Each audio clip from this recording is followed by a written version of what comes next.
Hello everyone, my name is Damini and I welcome you all in my YouTube channel. हम लोग कर रहे हैं जनरल साइंस के वेरी इंपॉर्टेंट क्वेश्चन जो कॉम्पिटिटिव व्यू से बहुत इंपॉर्टेंट है। हर कॉम्पिटिटिव एग्ज़ाम में आपको देखने के लिए मिलते हैं। हम लोगों ने एक सीरीज़ शुरू की है जिसमें हम लोग साइंस के टॉप 500 क्वेश्चन करेंगे जो बार बार रिपीट होते हैं। जाहिर सी बात है, अगर हम टॉप 500 क्वेश्चन कर रहे हैं वो भी इम्पॉर्टेंट क्वेश्चन, तो यहाँ से ऐसा तो हो ही नहीं सकता कि यहाँ से आप लोगों को पेपर में क्वेश्चन ना बने। तो यहाँ से क्वेश्चन आप लोगों को बनेंगे ही बनेंगे। तो इस सीरीज़ को ध्यान से देखिएगा, हर एक क्वेश्चन को ध्यान से सुनिएगा। तो चलिए स्टार्ट करते हैं आज की वीडियो। पहला क्वेश्चन है, सबसे छोटी कोशिका होती है माइकोप्लाज्मा। जो स्मॉलेस्ट सेल है उसका नाम क्या है? माइकोप्लाज्मा है। इस माइकोप्लाज्मा को हम लोग PPLO भी कहते हैं। सेकेंड क्वेश्चन इज, लाल रक्त कणिका का जीवन काल कितना होता है? 120 दिन। हमें पता है ब्लड में 2 टाइप्स की सेल्स हैं, एक का नाम होता है RBC और एक का नाम होता है WBC। RBC मतलब red blood cells and WBC means white blood cells. ये रेड ब्लड सेल्स हैं लाल रक्त कणिका, और WBC यानी वाइट ब्लड सेल्स होती हैं श्वेत रक्त कणिका। तो ये जो RBC हैं इनका जीवन काल कितना है? 120 दिन। आत्मघाती थैलियों के नाम से जाना जाता है। आत्मघाती थैली मीन सुसाइडल बैग। तो ये किसे बोला जाता है? लाइसोसोम को। क्यों बोलते हैं हम लोग इनको? क्योंकि जो लाइसोसोम है इसके पास एक ऐसा डाइजेस्टिव एंजाइम है कि अगर सेल का कोई भाग डिस्ट्रॉय हो जाए, डैमेज हो जाए, तो उस एंजाइम को ये अपने बॉडी से बाहर निकालेंगे, जिसकी वजह से ये पूरी सेल को खुद ही डाइजेस्ट कर देंगे। यानी कि अगर सेल डिस्ट्रॉय हो रही है तो अपनी ही सेल को ये क्या कर देते हैं? डाइजेस्ट कर देते हैं, अपनी ही सेल को ये ख़त्म कर देते हैं। इसलिए हम इसको क्या बोलते हैं? आत्मघाती थैली यानी कि सुसाइडल बैग। एक समान कोशिकाओं से मिलकर संरचना कहलाती है उत्तक। उत्तक को हम लोग टिश्यू भी कहते हैं। नमक का अणु सूत्र है NaCl। जिस नमक को हम लोग घर में खाते हैं उसका फॉर्मूला क्या होता है? NaCl। Na means sodium, Cl means chlorine, तो इसका नाम क्या है? Sodium chloride. जल का बर्फ में बदलना परिवर्तन है भौतिक परिवर्तन। अब सुनिए, 2 तरह के परिवर्तन होते हैं। एक का नाम है फिजिकल चेंज, एक का नाम है केमिकल चेंज। यानी कि भौतिक परिवर्तन, केमिकल होता है रासायनिक परिवर्तन। ऐसे परिवर्तन जिसमें कोई नई चीज़ बनती है उसे हम केमिकल चेंज यानी रासायनिक परिवर्तन कहते हैं, जबकि ऐसी परिवर्तन जिनमें कोई भी नई चीज़ ना बने उसे हम बोलते हैं भौतिक परिवर्तन यानी फिजिकल चेंज। फॉर एग्जाम्पल, यदि हम लोग लकड़ी को काटते हैं तो लकड़ी को काटने पर उसका साइज़ भले ही छोटा हो जाए लेकिन लकड़ी लकड़ी ही रहेगी, उसकी प्रॉपर्टी बिल्कुल भी चेंज नहीं होगी, तो इसे हम बोल देंगे फिजिकल चेंज। जबकि यदि हम लोग उसी लकड़ी को जलाते हैं तो उसके जलने पर नई चीज़ मिलेगी हमें, जैसे कोयला मिलेगा, राख मिलेगी, ये नई चीज़ बन रही है, तो ये होगा केमिकल चेंज। तो अब क्वेश्चन है, जल का बर्फ़ में बदलना कैसा परिवर्तन है? तो ये होता है भौतिक परिवर्तन, क्योंकि अगर जल से बर्फ़ बन रहा है तो बर्फ़ से वापस से जल भी बन जाता है, कोई नई चीज़ नहीं बनी। तो ये है कैसा परिवर्तन? भौतिक परिवर्तन।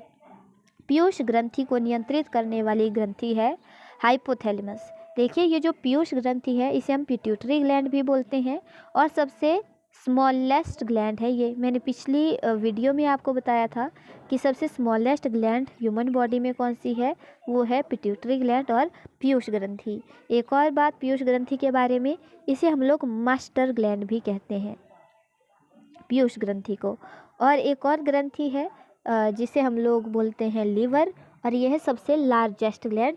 स्मॉलेस्ट कौन सी हुई? पीयूष ग्रंथि। लार्जेस्ट कौन सी हुई? यकृत यानी कि लीवर। पत्तियों में पाया जाने वाला तत्व है मैग्नीशियम। शरीर में सबसे अधिक अनुपात में पाया जाने वाला खनिज लवण है NaCl। थायरॉक्सिन की कमी से होने वाला रोग है घिंगा, गॉइटर, जिसे गले के पास जो उभार आ जाता है जिसे हम लोग घिंगा रोग बोलते हैं, वो किसकी कमी से होता है? थायरॉक्सिन हार्मोन की कमी से। एक लाल फूल को यदि नीले प्रकाश में देखा जाए तो ये कैसा दिखेगा? काला दिखेगा। पादप कोशिका की कोशिका भित्ति बनी होती है सेल्यूलोज की। कौन सी ग्रंथि अंतःस्रावी और बहिःस्रावी दोनों प्रकार की होती है? अग्न्याशय ग्रंथि, जिसे हम पैनक्रियाज बोलते हैं। हाथी में बाहर की और निकले दांत किस प्रकार के होते हैं? तो इन्हें हम लोग कृतंक दंत बोलते हैं। आपने टीथ के टाइप्स देखे होंगे, पढ़े होंगे। मैंने एक डाइजेस्टिव सिस्टम की वीडियो भी बनाई थी जिसमें मैंने टीथ के जो डिफरेंट टाइप्स है उसके बारे में बताया है। तो इस वीडियो को आप लोगों को अगर अभी तक आपने नहीं देखा है तो प्लीज़ देख लीजिए। डाइजेस्टिव सिस्टम वाली वीडियो काफ़ी इंपॉर्टेंट वीडियो है, वहाँ से भी काफ़ी इंपॉर्टेंट क्वेश्चन बनते हैं किसी भी कॉम्पिटिटिव एग्जाम में। पाचक एंजाइम नहीं होते हैं पित्त रस में। प्रथम कोशिका की उत्पत्ति किस स्थान पर हुई? जल में। सबसे पहली जो सेल देखी गई है वो कहाँ देखी गई थी? वाटर में ही। उसकी उत्पत्ति को हम लोग मानते हैं कि सबसे पहले जो ओरिजिन हुआ है सेल का वो सबसे पहले वाटर के अंदर हुआ है। कोशिका का शक्ति ग्रह है माइटोकॉन्ड्रिया, यानी कि पावर हाउस ऑफ सेल किसे बोला जाता है? माइटोकॉन्ड्रिया को बोला जाता है। क्यों बोलते हैं power house of cell mitochondria को? क्योंकि माइटोकॉन्ड्रिया है जहाँ पर एटीपी की जनरेशन होती है, इसलिए हम लोग माइटोकॉन्ड्रिया को पावर हाउस ऑफ सेल बोलते हैं। लाइसोसोम की खोज किसने की? डी ड्यूवे ने की थी लाइसोसोम की खोज। प्राणी में सबसे लंबी कोशिका है तंत्रिका कोशिका। न्यूरॉन, आपने नाम सुना होगा न्यूरॉन का। कुछ इस तरह का स्ट्रक्चर स्कूल में आप लोगों ने बनाया होगा। 8th से 10th तक हर क्लास में आप लोगों को ये स्ट्रक्चर देखने के लिए मिलता है। तो न्यूरॉन नाम है इसका। तो ये सबसे लंबी कोशिका है हमारे मनुष्यों के अंदर, और ये मैसेज ले जाने का काम करती है। कोशिका की खोज किसने की? रॉबर्ट हुक ने। Very important question. वयस्क लाल रक्त कणिकाओं में नहीं पाई जाती है केंद्रक। ये जो रेड ब्लड सेल्स है ना उनमें न्यूक्लियस नहीं होता। मानव शरीर की सबसे छोटी कोशिकाएं हैं लाल रक्त कणिकाएं। मानव शरीर की सबसे कम जीवन वाली कोशिकाएं हैं आहार नाल की कोशिकाएं। कोशिक द्रव में कार्बोहाइड्रेट की मात्रा होती है 1%। मानव शरीर में पाए जाने वाले अमीनो अम्लों की संख्या है 20। एमिनो एसिड्स कितने होते हैं? 20 होते हैं। मानव शरीर की सबसे बड़ी ग्रंथि यकृत, पहले भी मैंने आपको बताया। भोजन के मुख्य अवयव वसा, प्रोटीन, कार्बोहाइड्रेट, यानी कि मेनली जो हम लोग फूड लेते हैं उसके कंपोनेंट्स कौन कौन से हैं? तो वो हैं फैट, प्रोटीन एंड कार्बोहाइड्रेट। उच्च श्वसित वायु में कार्बन डाइऑक्साइड की मात्रा होती है 17%। मनुष्य में 1 मिनट में श्वसन दर होती है, यानी कि मनुष्य 1 मिनट में कितनी बार, या अभी हम रेस्पिरेशन का रेट देख रहे हैं कि 1 मिनट में कितनी बार सांस लेते हैं? 12 से 18 बार। बिच्छू के श्वसन अंग होते हैं पुष्ट, फुफ्फुस। जन्म के समय श्वसन दर कितनी होती है शिशु की? तो 35 बार प्रति मिनट। बहुत फास्ट सांस लेते हैं बच्चे। श्वसन दर सबसे कम होगी कब? सोते टाइम। वायुमंडलीय हवा का समुद्री तल पर कुल दाब होता है 760 मिलीमीटर Hg। किस विटामिन की कमी से रक्त का थक्का नहीं बनता? विटामिन के की कमी से रक्त का थक्का नहीं बनता। और हमारे ब्लड के अंदर ऐसी क्या चीज़ है जिसकी वजह से रक्त का थक्का बनता है? तो ब्लड के अंदर प्रेजेंट होती हैं प्लेटलेट्स जो रक्त का थक्का बनाने में हेल्प करती है। मनुष्य का हृदय कितना कोष्ठीय होता है? 4। आप लोगों ने स्कूल टाइम में 9th 10th पे बनाया होगा ह्यूमन हार्ट का डायग्राम। कुछ इस तरीके से होते हैं, उसमें 4 पार्ट्स होते हैं ह्यूमन हार्ट में। तो ये जो 4 पार्ट्स हैं, यानी कि कितने कोष्ठ हैं इसमें? 4 हैं। 4 चैम्बर्ड हार्ट जिसे हम बोलते हैं। और पता ये जो एम्फीबियंस है ना, एम्फीबियंस, इनमें 3 चैम्बर्ड हार्ट होता है। सर्वदात्रिक, यानी कि सार्वत्रिक दाता रक्त समूह कौन सा है? ओ। हमने पहले भी पढ़ा है ये चीज़ कि जो यूनिवर्सल डोनर है वो कौन सा ब्लड ग्रुप है? वो है ओ। हृदय के स्पंदन की जांच करने की प्रक्रिया को कहा जाता है ECG।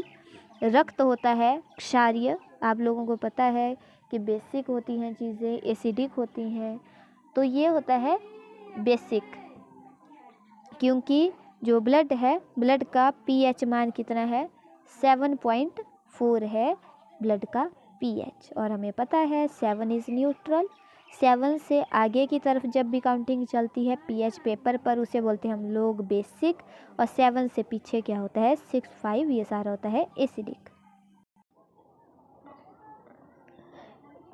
स्फिग्मोमैनोमीटर से मापते हैं, क्या मापते हैं, बीपी मापते हैं, रक्तदाब को मापते हैं हम लोग।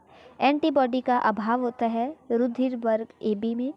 रोग में शरीर में रोग प्रतिरोधकता के लिए जिम्मेदार होती है श्वेत रक्त कणिकाएं, यानी कि जो WBCs हैं वो इम्यूनिटी में हेल्प करती हैं। तो रोग प्रतिरोधकता के लिए जिम्मेदार हैं WBCs, श्वेत रक्त कणिकाएं। मूत्र के साथ ग्लूकोज का निकलना किस रोग का संकेत है, मधुमेह का, डायबिटीज़ का। मनुष्य के मस्तिष्क का भार होता है, जो ब्रेन है, ह्यूमन ब्रेन, उसका भार कितना है, 1400 ग्राम। कोहनी की संधि होती है कोर संधि, यानी कि जो मान लीजिए ये कोहनी है हमारी, तो यहाँ पर 2 हड्डियाँ जुड़ रही हैं किसी जॉइंट से, तो इस जॉइंट का नाम क्या है, कोर बोलते हैं उसको हम लोग। मानव शरीर की सबसे छोटी अस्थि है स्टेपस, जो कि कान में होती है प्रेजेंट। मानव शरीर की सबसे बड़ी अस्थि है फीमर, हड्डी, अस्थि हड्डी होता है। तो सबसे बड़ी हड्डी कौन सी है, फीमर। मानव शरीर का मेरुदंड कितनी अस्थियों से मिलकर बना होता है, तो ये बना है 33 अस्थियों से मिलकर। तो that's it for today. I hope आपको ये वीडियो पसंद आई होगी। Please like, share and comment. That's it for today. Bye bye, thank you.